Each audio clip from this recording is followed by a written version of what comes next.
All right, ladies and gentlemen, it's a wonderful pleasure to have you all here this evening for our second Robin-Griffiths Environmental History Lecture. Thank you for joining us here tonight on the beautiful unceded lands of the Ngunnawal and Ngambri peoples. It's a privilege to be here, and I pay my respects to their elders past and present for nurturing this place for generations. We're meeting here tonight to celebrate the amazing work and generosity of Emeritus Professors Libby Robin and Tom Griffiths, their incredible contributions to the field of environmental history, not only here in Australia, or particularly here in Canberra at the ANU, of course, but also much further afield. They've really nurtured many of us along the way and left a real mark on the field. Some very quick housekeeping. If you aren't familiar with this building, this strange building, you will be able to find the bathrooms on the other side of the foyer. So don't feel alarmed if they're not just here. So don't worry.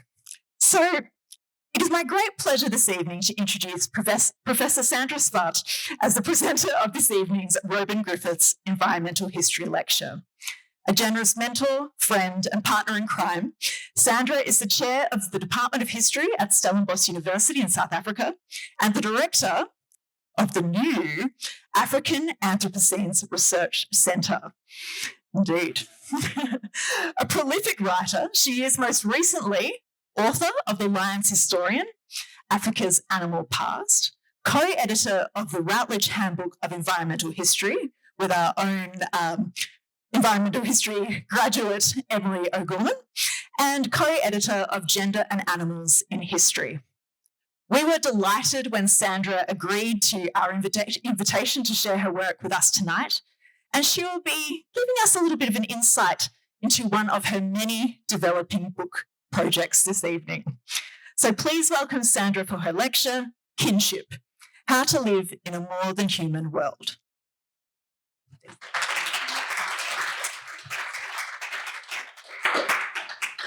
Gosh, well, that was a lovely welcome. Thank you so much. I'm really happy to be here.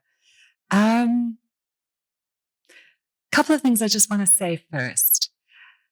It's really an honor to be asked to speak here tonight. I've known Tom's work for a long time, and I've known Livy for a long time in person. We've been friends for ages. But their work has meant an enormous amount to me, and I think to lots of us. It's pioneering. I think it's seminal. It's become, a lot of their books are classics in the field now. But I don't really care about any of that. I care about the fact that they are decent, gentle, honorable people. And in academia, which is a world, particularly academic superstars, it's a world of apex predators. It's hyenas and saltwater crocs, or they are not like that. They are wise and they are gentle, and they are the leaders we want to have in this field. So this is a particular honor for me. I also want to say thank you to Ruth Morgan, who is a friend and a comrade. And I want to just thank her so much for getting me here, getting me on this campus, and letting me think about things differently with a different gang of people. It has been a wonderful trip, and I saw a possum. So it's a lot. But thank you, lovely Ruth, and her Tash and her Macca, for welcoming me in their home as well. Very moving for me. So thank you, for starters. But now back to me. So life is strange. Life really is very strange, actually. I once had to face a rather awkward choice between dying of heat stroke and being eaten by a lion. It happened in the Kalahari Desert years ago because of my own astonishing incompetence. I stranded my vehicle in a massive sand dune in 40-degree heat, with even hotter the heat coming up. I had no tools, I had no skills. And we tried to dig ourselves out with our hands, scrabbling with the sand. And look, I say I was faced with this choice, lion versus heat stroke, but I mustn't be overly dramatic. The eating of me was not inevitable. It was just a distinct possibility if I were to walk the long road back to camp in the soft, hot sand in a country that bristles with lions. So I chose heat stroke over lions. And as the hours passed, my body actually started to shut down.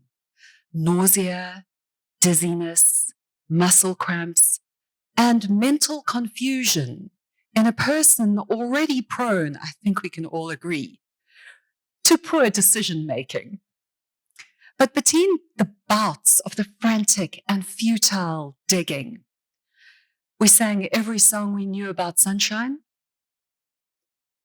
and we waited until 7 hours later and night fell. We tactfully refrained from singing anything from The Lion King. Anyway, things worked out a lot better than expected, as you see. But it did strike me even at the time that life is a strange thing. It's stranger than expected. And for me, of course, it's also longer than expected. And one of the things I learned by not dying as I attempt these eccentric escapades, which I describe as fieldwork to the dean, is the art of living happily. And a key part of the art of living happily is finding purpose. And in fact, I think it's at the heart of living happily. And this talk today is about finding purpose in a more than human world and the purpose I seek. And I may as well confess right away that I hope secretly to convince you, and to get you to think about adopting this purpose for yourself as well. Okay, so, forgotten about that. Well, look, you've seen the jacket now. It can come off. Yeah. Thought I'd be posh for Ruth, but it's very hot. Anyway, flashbacks to the Kalahari. So where do I begin? Well, I'm a historian, so let me start by telling you a ghost story. We historians traffic in ghosts, so we're all, I suppose, haunted by the past. But as any good historian or exorcist will tell you, the trouble doesn't come from the spirits of the past, but from the phantoms of the present. And one of them lives deep in the Knysna forest. It's this cool, dark, Afro-montane forest on the southeast coastline of South Africa, the mountain range on one side, the ocean on the other, and it's this shadowy place full of yellowwood, beech ironwood, and ancient ferns. Footprints get lost in the fallen leaves. It's really a place of mist and secret. And there are very few people who venture here to see the bushbuck, the honey badger, and the wood owl. But these creatures are not alone. This is also the refuse of a silent spectre. She's the last of her kind. She's an unfenced, free-roaming elephant. She is perhaps the only true free elephant at the southern tip of the African continent. And of course, she is also the loneliest. So we call her Opwit, which is old foot. But is her freedom just another word for nothing left to lose? Because everything has been taken from her by a history of human rapacity. Elephants once ranged across southern Africa, leaving a lasting mark upon the land. And our earliest roads were the paths made by elephants. They survived alongside indigenous human groups who sometimes feasted on elephant meat, but always feasted on elephants in metaphor, myth, and meaning. And there's some evidence to suggest a kind of elephant personhood, a shape-shifting between people and elephants, a sense of overlapping social shared realities. And the record of this coexistence remains in the paintings on the rocks, our oldest archive. Perhaps 3,000 elephants wandered the southwestern coast during the pre-colonial period, but they couldn't survive the waves of white settlement emanating up from the Cape from the mid-17th century in a brutal program of extermination that echoed the fate suffered by indigenous hunter-gatherers. The elephants were massacred. So, hunted, harried, and hungry, the elephants were pushed into the Badlands. Hunters wanted trophies, traders wanted ivory, and farmers wanted to protect their crops. Woodcutters had entered the deep forest from the late 18th century, and the rumors of gold had not panned out, and increasingly desperate ex-miners resorted to poaching and ivory trafficking After the woodcutters and the miners came the farmers. Land was cleared for crops and for cattle, and elephants who ravaged their crops came to be understood as vermin. The elephants sought deeper and deeper refuge in the forest, slowly learning that their safety lay in the deep green wilds. At first, the elephants really struggled to subsist in this strange new place. But the years passed, and they spent less and less time on the sunlit verge and more time learning how to survive amid the trees. They had enough time, and they were a big enough group to slowly transition into this new habitat. They didn't thrive in the new home, but they adapted. They shaped their shelter. They made fresh paths through the underbrush. They worked out how to hide from their enemy. They found new foods. Their way of life changed. Their behaviors changed. By the 1870s, there were maybe 400 elephants left in the forests, but their numbers dwindled very fast, down to about 10% in a single generation. And in a last kind of Hail Mary desperate effort for the last elephants, they declared them royal game. So in 1910, when Halley's Comet blazed across the night skies, there were 40 elephants. When the comet visited again, 8 decades later, there were maybe 4 elephants left. Covert hunting by trophy seekers and, of course, disgruntled farmers continued. The legacy of the original founding herds, fragmented structure, small size, rendered the elephants much less resilient to disruption, environmental and human. History matters. The elephants were also noticeably cautious and circumspect, sticking to the most isolated sites, moving along quietly along their paths. Ironically, these roads in the bush were also their downfall, because they opened the way for the humans. The elephants warned each other of our coming. We now know that elephants can communicate with each other via infrasounds, these low-frequency sounds, well below the range of human hearing. This silent rumble can be heard by fellow elephants kilometers away, offering a kind of secret communication channel even in dense underbrush, without alerting their enemies, us. These elephants warned each other and avoided any place where they had been harassed or seen other elephants killed. This was a landscape of fear.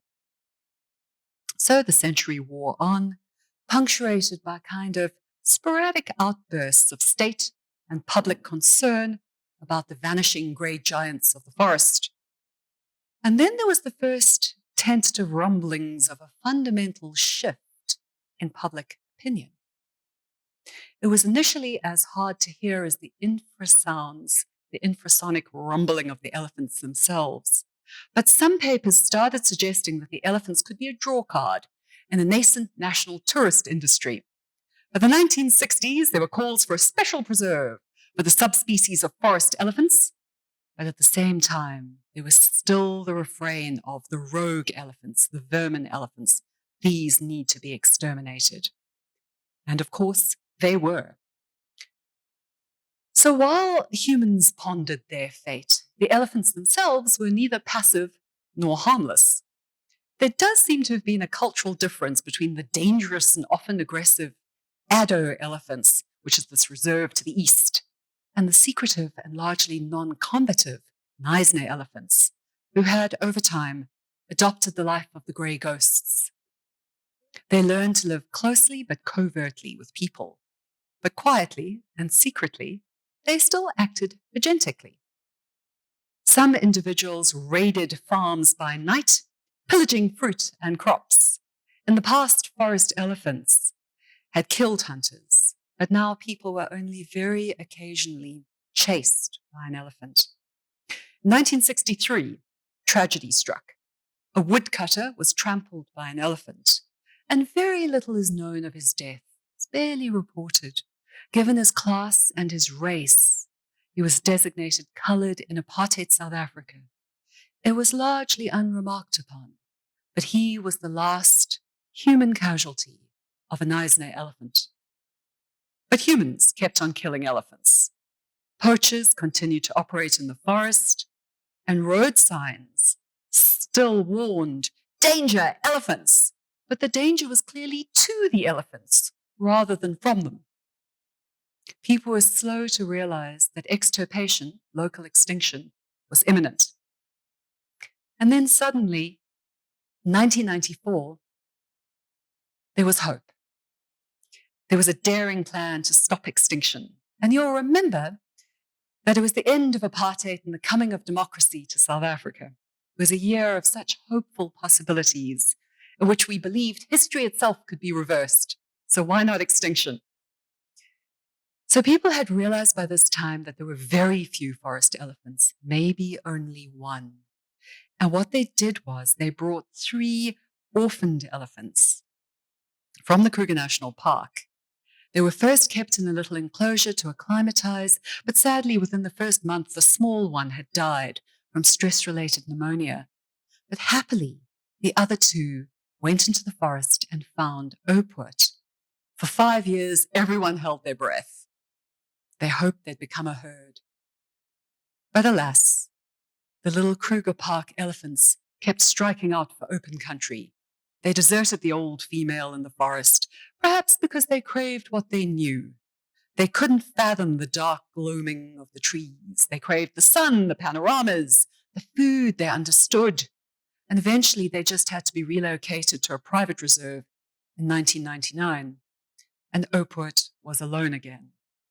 We're only now beginning to understand how animals long for the landscapes and the lifeways that they know. Cultures matter.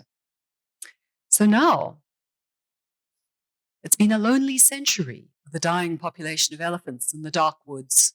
Camera traps tell us something about the last survivor, this reclusive female. Over a 15-month study, Oakwood was identified in hundreds of camera trap photos, and she was always alone. Heartbreakingly, these camera traps tell us something else. She sought the company of the closest thing she can find to her own kind. She can be seen nestled down against logging machinery before settling down to sleep for the night. Despite her size, she has this kind of, ethereal existence. Sightings are rare, fleeting, almost uncanny. She is my age. She has probably another 20 years left ahead of her, and they are going to be lonesome years. So, what is the best future for Oakwood based on her past? How to help her? Relocating her and integrating her with another herd would be so traumatic that she would suffer and could die. The new herd might not accept her, as her understanding of elephant lifeways and behavior might be jarringly different from theirs. Some argue that artificial insemination might at least give her a companion, but the process would be incredibly stressful. And then what? She would have to raise her baby alone in the forest, and she might not be able to, as elephants learn the craft of motherhood from their mothers and aunties.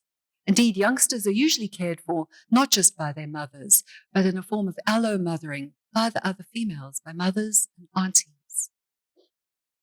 Even if she could, why perpetuate the solitude upon another generation? There's no reason to preserve her genes. Scientific studies of the Knysna, Addo, and Kruger Park elephants show they're all one species, Loxodonta africana. What made them special was not their DNA, but rather their culture. They learned to survive in the forest and live closely and secretively with people.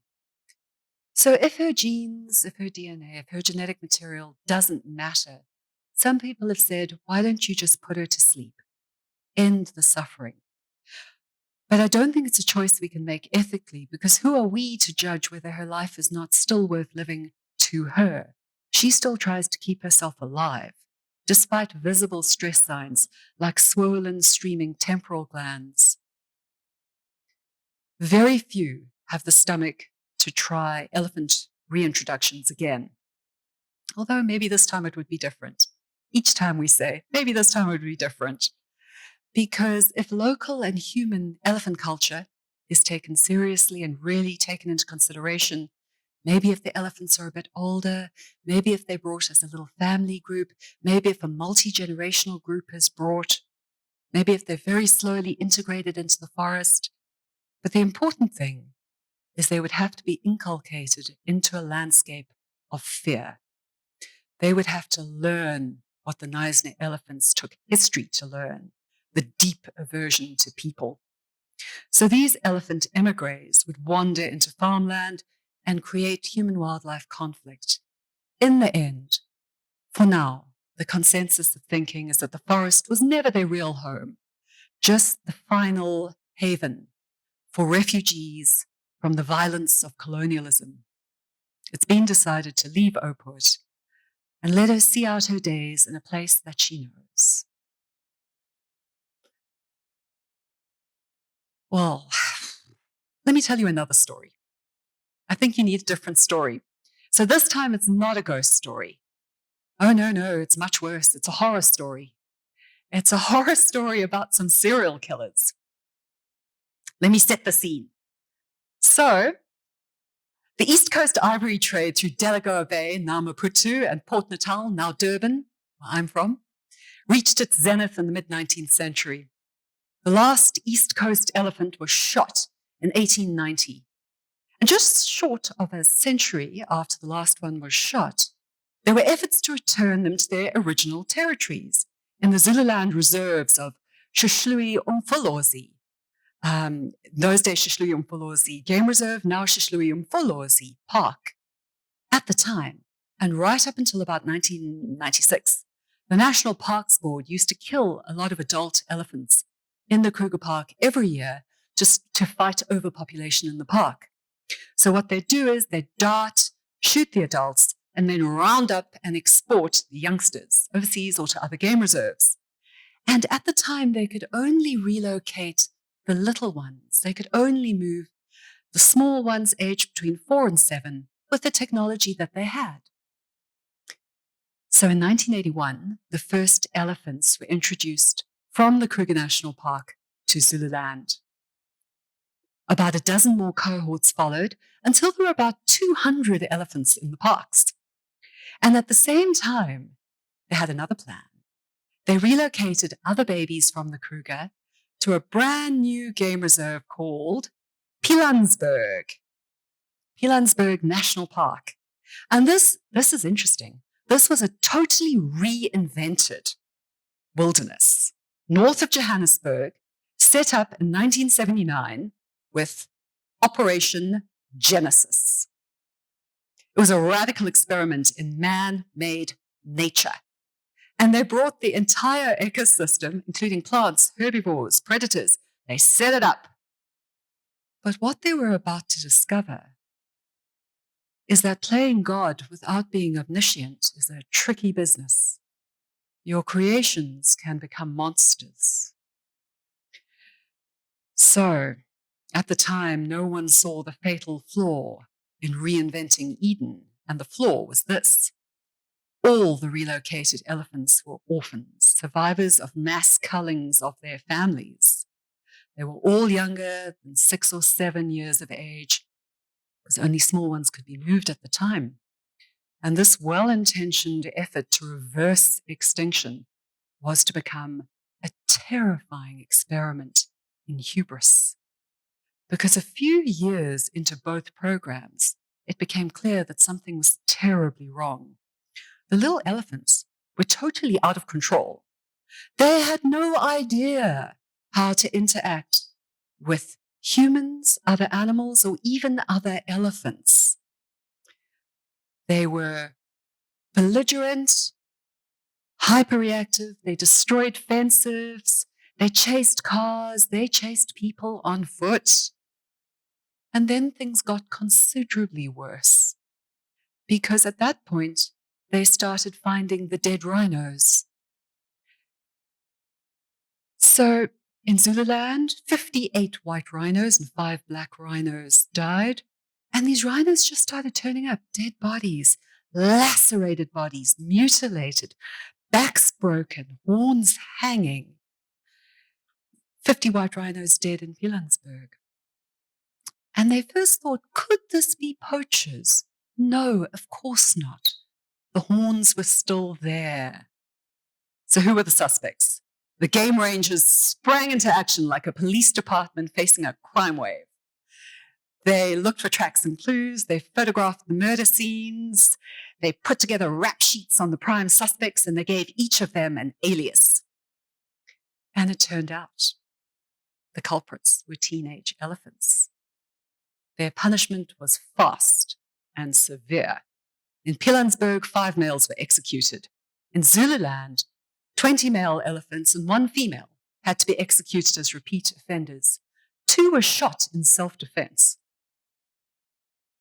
Here, nature and nurture are necessary to understand what's going on in this horrifying situation, not as 2 poles far away from each other on a continuum, but deeply entangled with one another. Because you see, most of the miscreants were in must, in which male elephants experience this surge of testosterone. And this heightened aggression and sexual behavior is completely normal, usually. But shockingly, these young males were coming into must 10 years too early. They still needed to learn how to control themselves while in must, to cope with the physiological, but also the psychological effects of this surge of testosterone. So in their lustful and aggressive confusion, they mounted, attacked, and killed rhinos. People called it unnatural, but actually these elephants were in crisis. Perhaps we are now beginning to understand this and what went so wrong. It was the culling and translocation, which were scientifically sensible and logistically very efficient for the time. But they ignored one crucial thing. Animals have culture. And when these babies were severed from society at such an early age, it damaged them. The little elephants were bereft of the elders who would normally model social behavior and guide them in coexisting with other elephants and other animals, including us.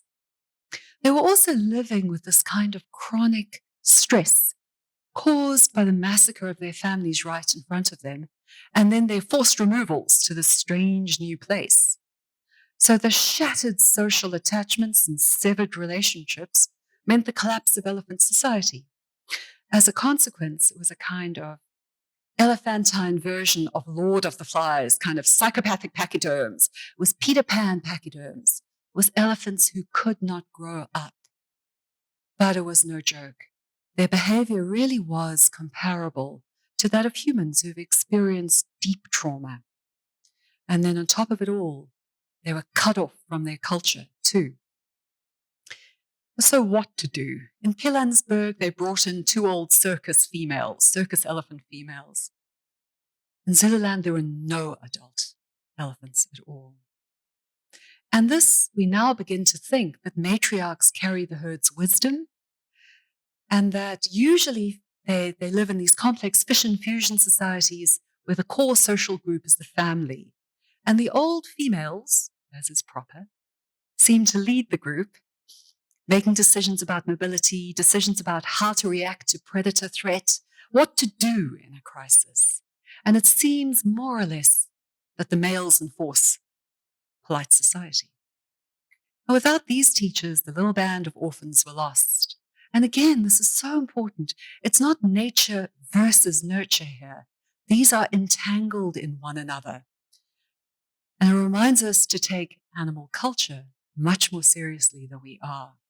Perhaps learning from this history when selecting a group for translocation to move it to a new place, you could keep a socially connected group and move them together, at least keep elephants across the generations, keep the full range.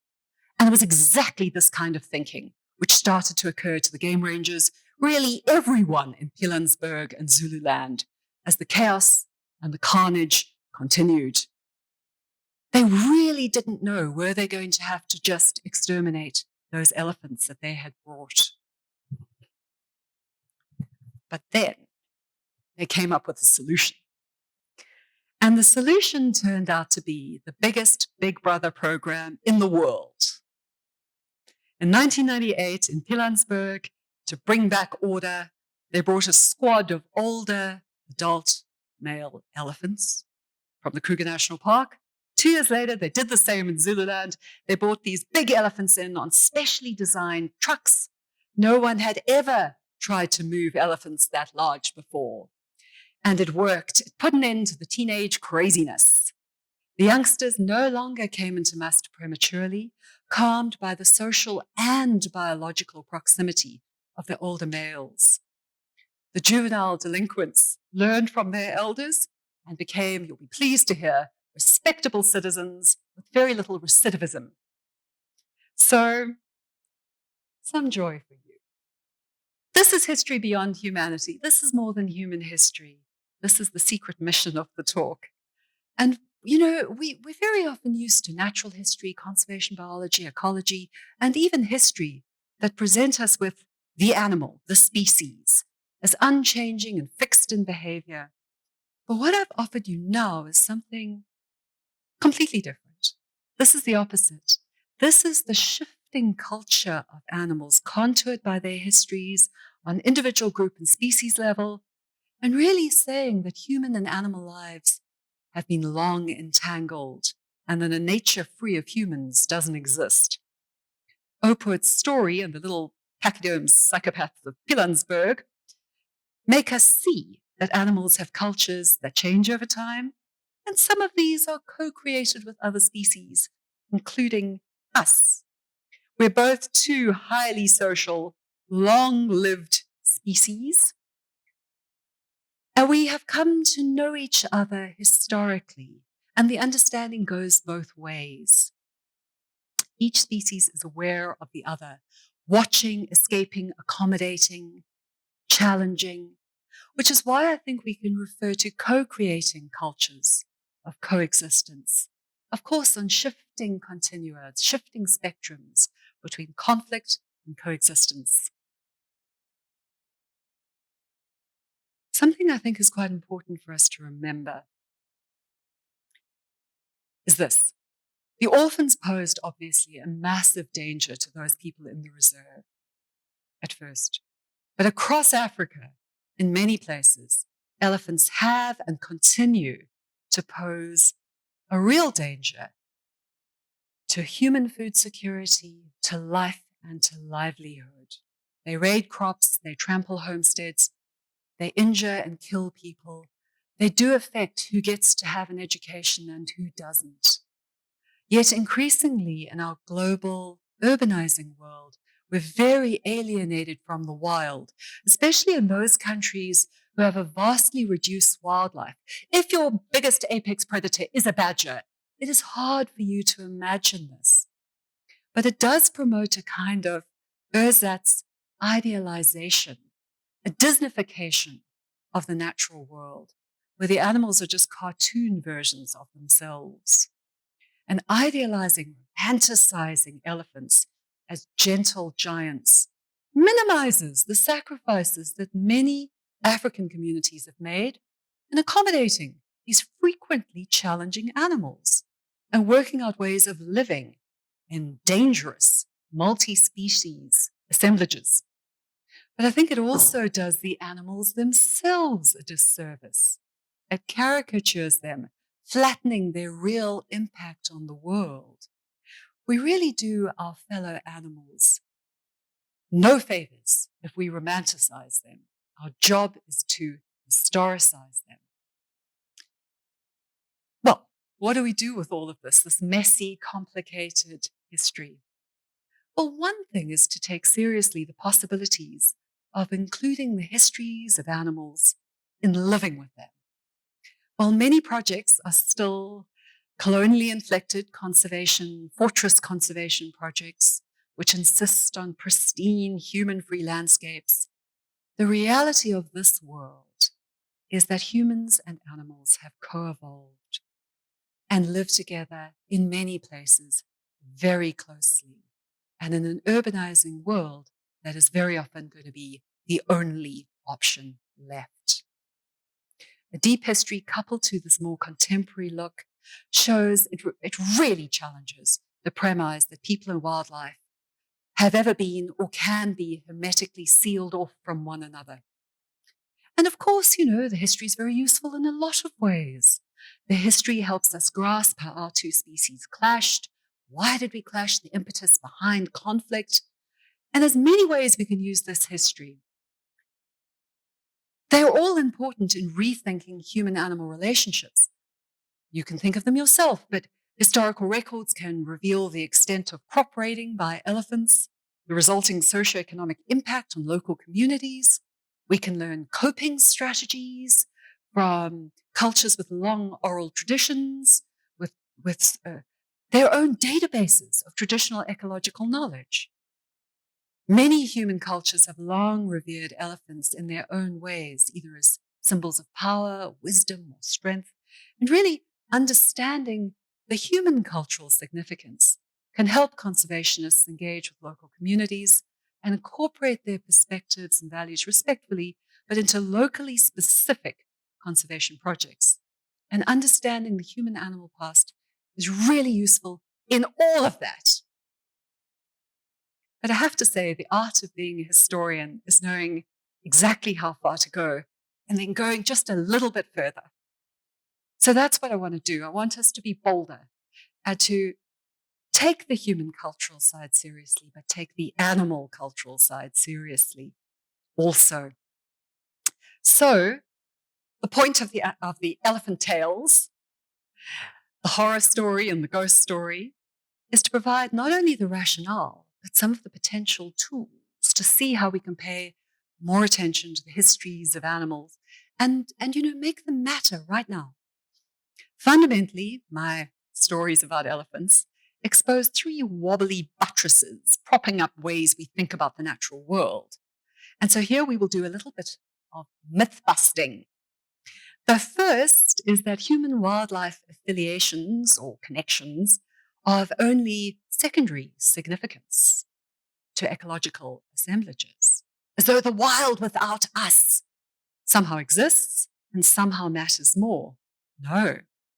Second, locally specific animal behaviors, dare we say cultures, are static or uniform. Clearly not. We've seen it. And in fact, that's something to think about, because if specific animal groups have particular cultures, it may even change how we should think about conservation. Normally, conservation is focused on genetic, ecological, and demographic measures. If a local elephant herd is destroyed, of course it's an animal welfare issue. Yes, we lose individual animals, and we lose genetic diversity, and we lose numbers. But is it possible that we also might lose unique cultures? Are animal cultures something we should think about conserving? The third point from the failed Neisner reintroduction, we see that animals don't always favor pristine, human-free environments. So taking local elephant cultures and individual personality differences seriously and really trying to understand them might help manage conflict, reintroductions, or just the way we as individuals relate to other animals.